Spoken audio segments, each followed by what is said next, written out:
5 awesome prequels available now on Now TV. Okay, Rise of the Planet of the Apes, which is the prequel to Planet of the Apes.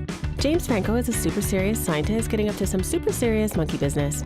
He's working on a drug for Alzheimer's, which his dad has, which is sad, and you really hope it works on this monkey, but it doesn't. He's not a monkey, he's an ape. He must be a really good scientist though, because he doesn't lose his job even though he steals this baby chimp and some of the drug. He gives the drug to his dad, which changes his piano playing from this to this.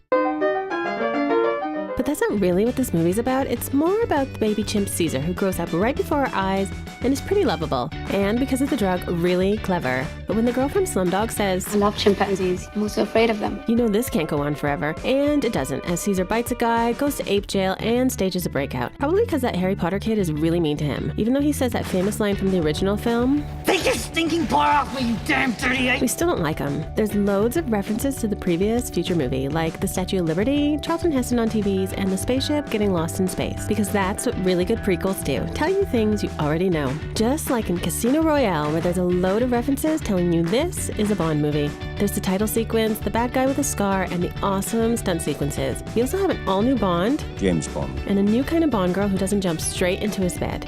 Probably because he's a new 00 agent and has just been issued his license to kill, which he puts to use straight away and which I hope is harder to get than a driver's license. Christian Bale clearly had the same driving instructor. This is Batman Begins, where we find out how Batman began.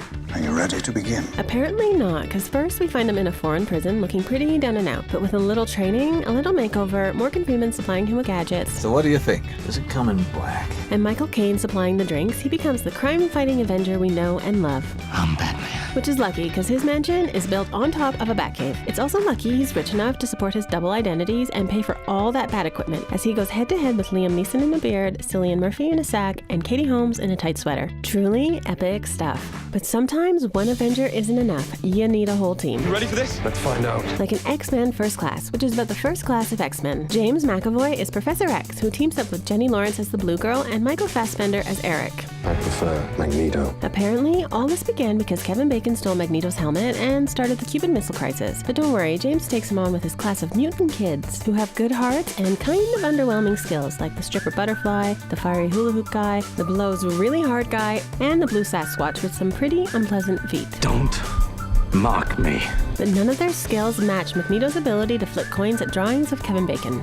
Fassbender has even more skills on display in Prometheus, where he plays an android who can cycle and play basketball at the same time. Plus, does his own highlights, which is a bit worrying because he's meant to be keeping an eye on the crew while they travel across the galaxy to here, with the intention of finding aliens, because that girl who had a dragon tattoo found some drawings in a cave. The most significant discovery in the history of mankind. I'm not sure if that's true, but just like in the first Alien, there's plenty of space slime, gruesome creatures, and exploding body parts. Impressive. But no sign of the alien from Alien, which just proves that whether you're an Avenger with a mask, a mutant superhero, planning to take over the planet, or just getting your license to kill, the best movie prequels are the ones that leave room for a sequel. You can catch all 5 of these movies in our awesome prequel collection available on Now TV.